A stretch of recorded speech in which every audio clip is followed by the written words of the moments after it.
For over 10,000 years, people have lived in the Americas by interacting with their environment. Culture and nature are inextricably linked. As people create new ways to meet life's challenges, they change their environment. In turn, the environment offers new challenges, and people benefit from new ways of approaching these challenges. Developing connections with each other and with nature, people address life's common concerns. The different ways people take action to meet these concerns result in cultural diversity.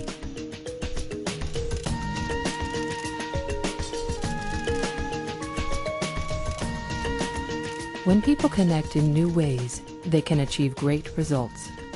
In 2007, New Allies project partners explored how people in our region were acting to address social and environmental challenges by making connections around common concerns. Here are some of their stories.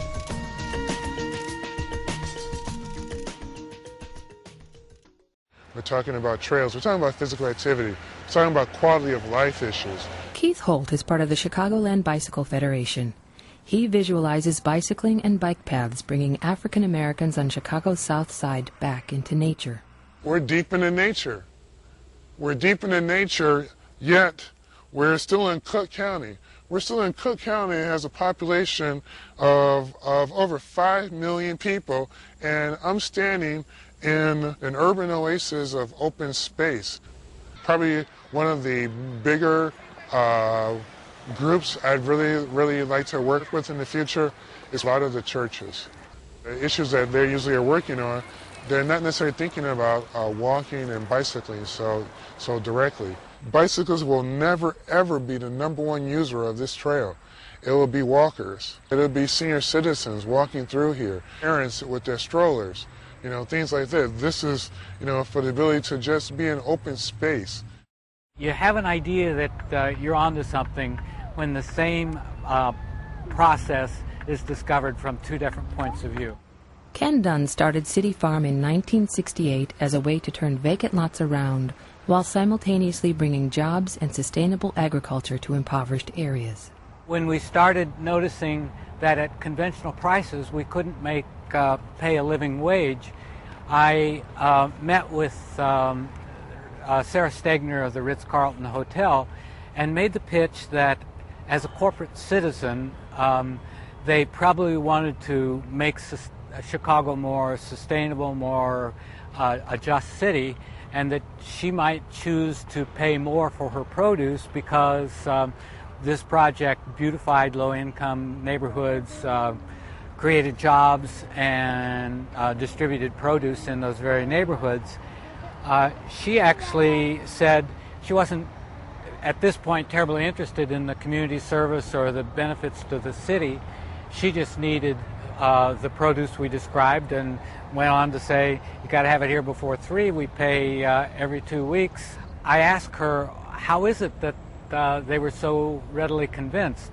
And she mentioned that she had just, with a number of other chefs in the international community, had formed a group called Global Chefs, and they had decided that the food system was not serving the planet or the health of people, and they were looking for locally grown food, grown organically, heirloom varieties, and people not being exploited to grow that food. And so we, developing a project that would work for an impoverished community, came up with the exact same system.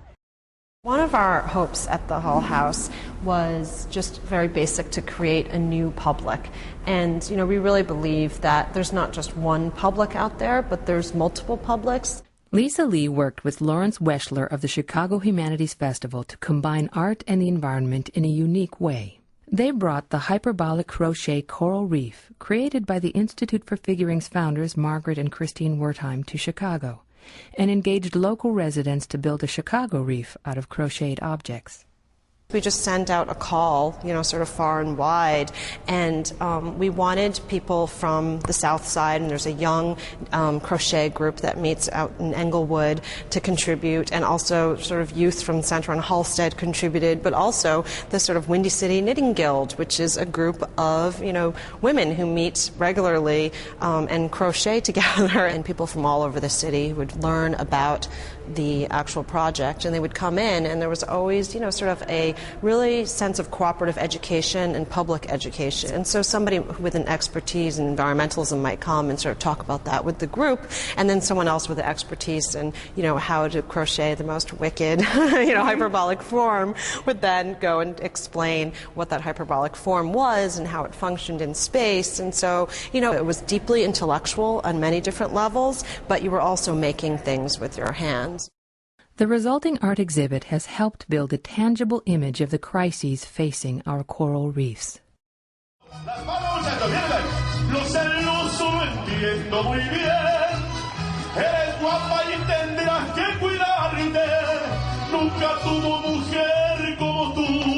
To find a cultural center in the middle of a forest preserve is probably the most unique factor about our center, in that most people think forest preserve or you think cultural center, but the two together make a great combination.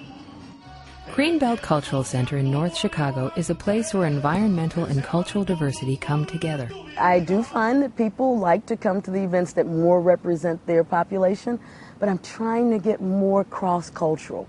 That's the goal, to get more cross-cultural. What we're doing right now is we're working with the Hispanic Chamber of Commerce, but also with the Lake County Chamber. And we feel if we can get the Lake County Chamber involved, that's going to bring all cultures, because those chambers have their populations that follow. The Fiestas Patrias brings together people from Mexico and Central American countries. This event, held in the beautiful natural surroundings of a Lake County forest preserve, bridges ethnic divides and celebrates Latino culture in Lake County.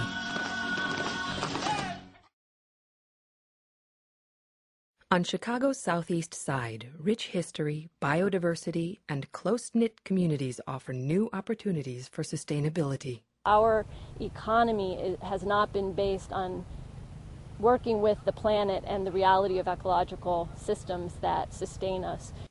BIG is a community education and trade association committed on the one hand to reminding new generations of our great cultural legacy, which is our stewardship of the land, and reinventing it here in the age of climate change. And then on the other hand, making sure that Granny, Pookie, and the PhDs in between all recognize that there's an opportunity here. Naomi Davis created BIG, Blacks in Green. BIG brings a pioneering voice and a community-centered model to the discussion of environment, economy, and equity. In partnership with BIG, Naomi Davis and Martha Boyd are working with the Chicago-Calumet Underground Railroad effort to recreate the Tawn family farm as part of the Raising Spirits initiative for comprehensive neighborhood development without displacement.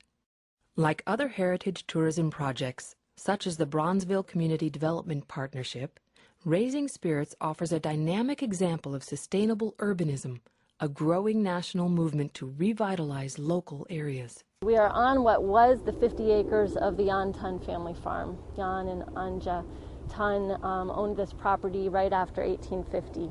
When they were here, there were not very many European settlers in this area, and there were still some Indian folks using what is now the boat landing in Bobian Woods. From the Menominee and Potawatomi tribes. Mm-hmm. Yep.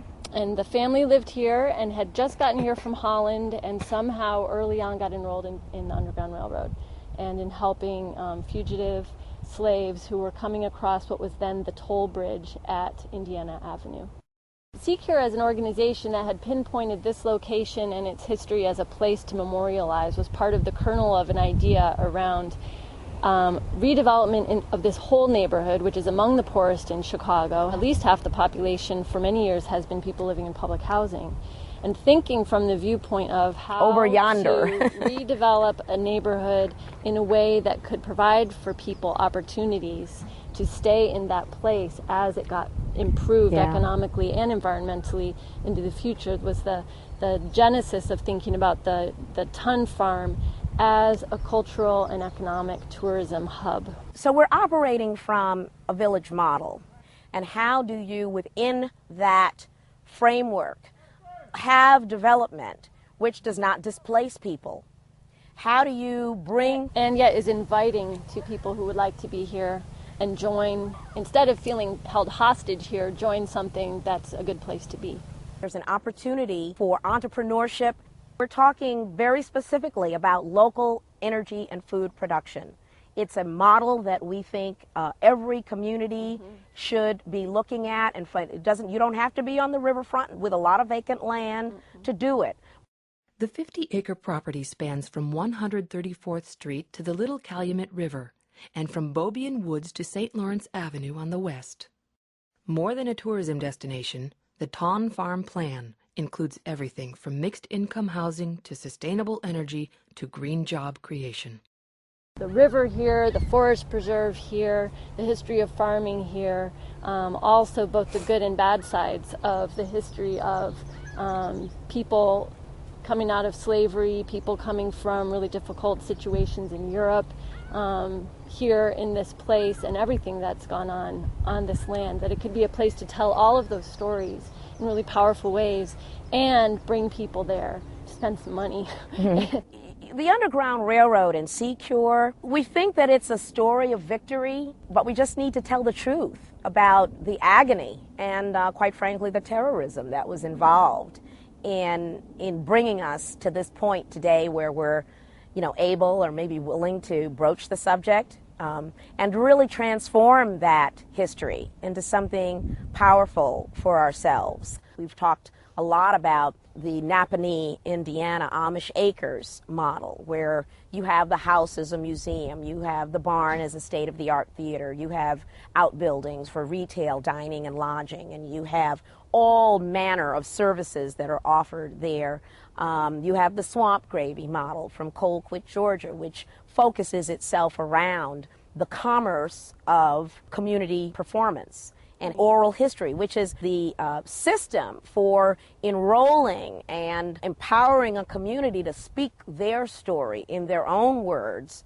We celebrate Yon Ton, but we always want to remind people that it's the faceless, nameless ones who said, "I'd rather die than live a slave, must not, shall not be forgotten."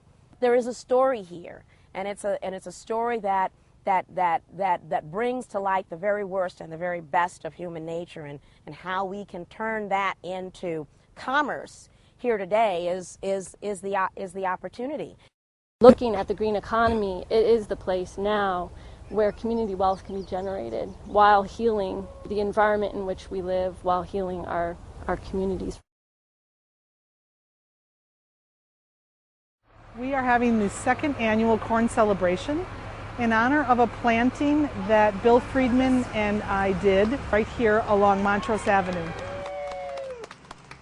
Bill Friedman found that urbanites were disconnected from their food sources. We thought we'd grow this corn. The first year was about growing sustainable vegetables and also having it interact with the public along a public parkway.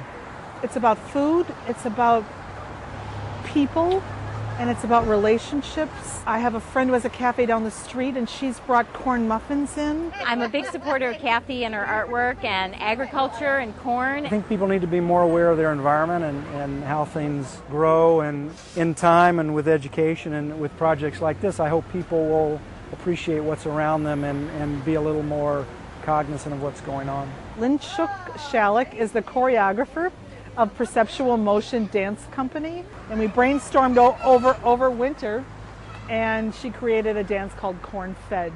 What I have always loved about her dance company, she has included elders. She has 3 dancers over the age of 80, so they're kind of the corn crones for this dance. I do like the public interaction with work, this public space where people who have never seen corn growing before. It's interesting to stand here and be working and listen to people as they walk by, and I am interested in human interaction with the work I do, whether it's corn or any other of the projects I've worked on.